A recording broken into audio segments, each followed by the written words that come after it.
So we start this run on round 42 because nobody cares about early game, but if for some reason you do care about early game, the build order was pretty much just 5 darts and a sniper, into Sai, into another dart, engineer, arcane mastery, ball of fire, and then just shove for 40. Shove for 40 is pretty good, and then I get pin foam here just because I'm gonna need overclock later anyway, and pin foam helps a lot in the early game, saving up to arcane spike, because arcane mastery with a wall of fire is garbage.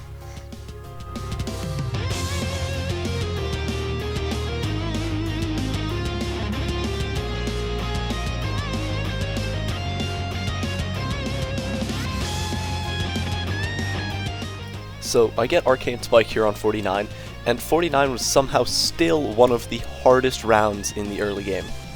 Like, by a long shot, because this tower is terrible unless you go the bottom cross path, or you get a village and an alch buff on it, which I can only do the round after. So yeah, Arcane Spike is terrible, especially with this cross path.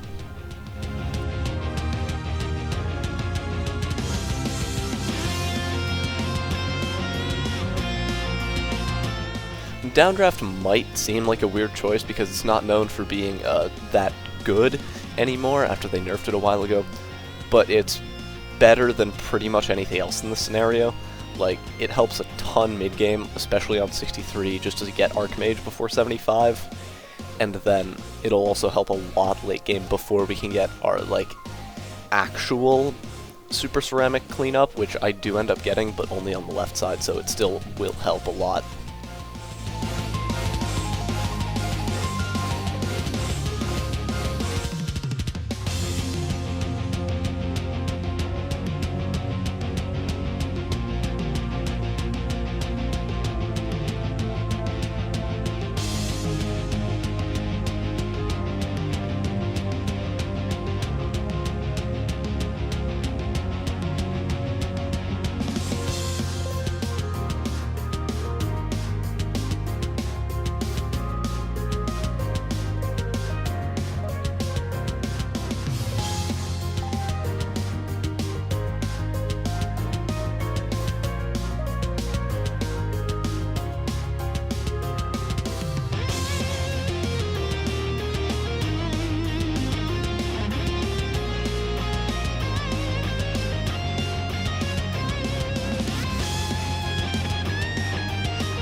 So I forgot to record rounds 70 through 74, but they were pretty easy, only taking like 1 to 2 tries at max, and yeah, they were all just really easy rounds with this setup.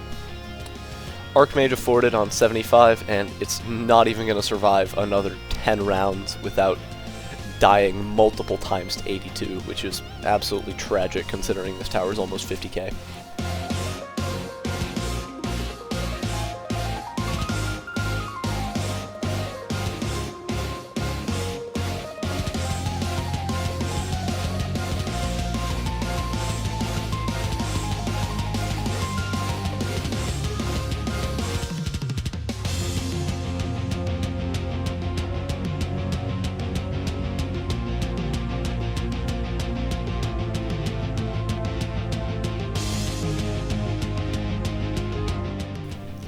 Overclocking Archmage is probably like the most cost-efficient support you can get for it, other than like a Moab glue, of course, just because it'll help it do a lot more Moab damage, and it'll also help remedy the ceramic weakness. Not fully, but at least a little bit.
So on 92 we see the most prominent example of Shove being insanely OP on Ravine. Because of just how the tower works, if you put it in a specific spot near the top, it can quite literally shove every single Moab on 92, until the ZOMGs come out of course, to the right lane, practically turning Ravine into a one-lane map for a little bit. It's absurdly broken, and probably the main reason why Shove is really, really good on this map. Oh yeah, and then it also just pretty much removes one ZOMG and an entire lane from the equation. Shove is just ridiculous right now, and especially good on this map.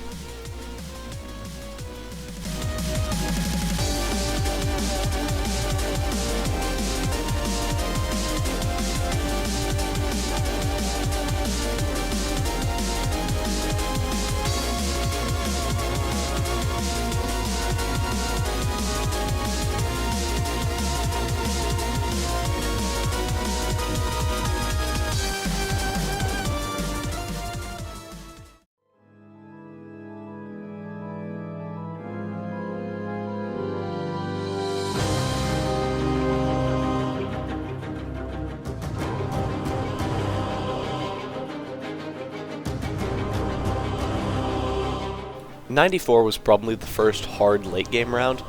I needed to buy 2 whole Moab presses, which is insane. Well, okay, no, I don't buy the second Moab press here, but I buy one of them, and then I do end up buying another one later. Yeah, 94 was pretty tough overall. Just because I wanted to pop as many of the ZOMGs as possible before screaming, just so that it could get the most value. It worked out here, but on 98 it was much tougher to get that, so I had to resort to a different strategy, but we'll get to that on 98.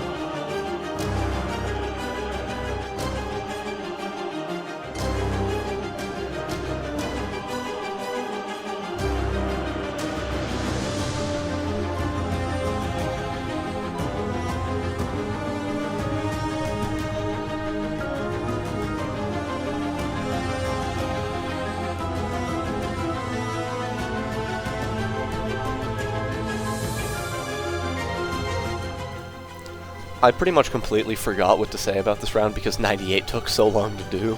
It was really, really stupid. But yeah, this round was also pretty difficult. The first scream timing was just to clear out a little bit of the round, I think, and then to hopefully get it back for the ZOMGs, because I did need it for that. So yeah, I don't really remember exactly too much about this round because 98 took so long.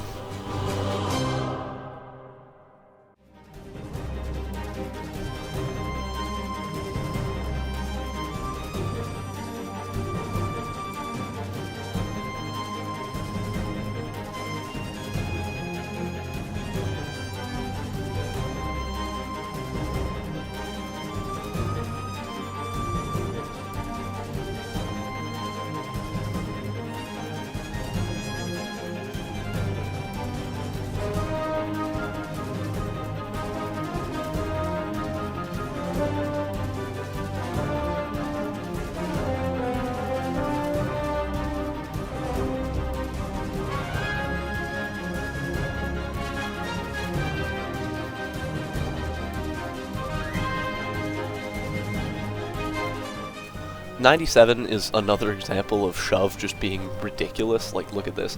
It is literally just perma-stalling one of the ZOMGs and just separating out the rounds so much. It's absolutely insane that a 6k early game tower can do this. I don't even think it's 6k, it's closer to like 5k. It's a 5k tower you can pretty easily afford before round 40, and it puts in this much work late game. Insane.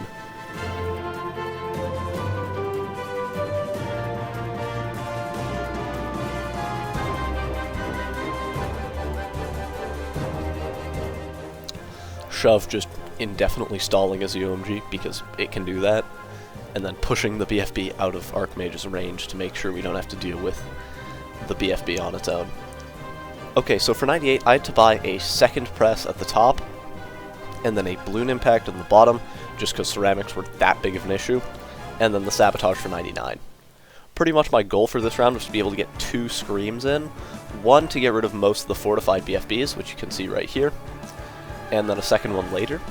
I overclock one of the Moab presses instead of Archmage now, because I just need this to stall as long as possible to get Scream cooldown back for the second half of the round. And I'll still be able to get another overclock cycle in, just because I'm stalling that much. Oh yeah, I also buy the first strike for around 100.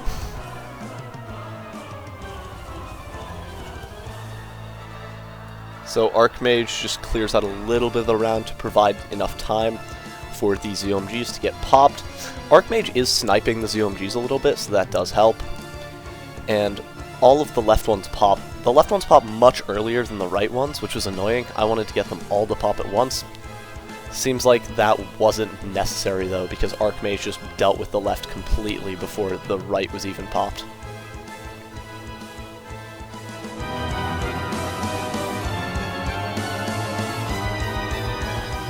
Even if I knew that the ZOMGs would have popped at different times, I still would have wanted to save Scream for the right side, because on the left side I have a whole balloon impact, which is ridiculously good for Ceram cleanup, and I don't on the right side.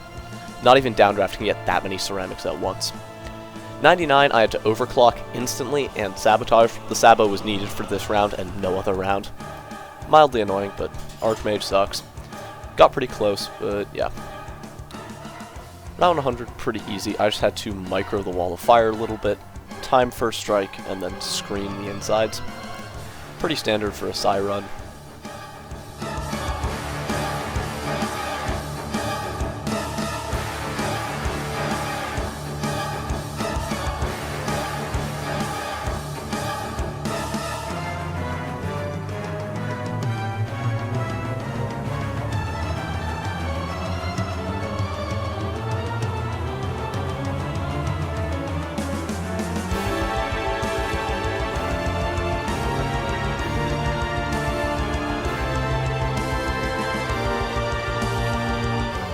So with the first strike, the bad pops to ZOMGs, which gets slowed, and Archmage just barely deals with them, just in time to scream. And with that, the run was over. This honestly was a pretty tricky run. 98 especially took a while, the rest wasn't that bad. I do think a little bit of this could be optimized, like you might be able to cut the Relentless Gloop and just leave it at a Mob Gloop, but I'm not sure. Anyway, I hope you enjoyed. Have a nice rest of your day, and goodbye.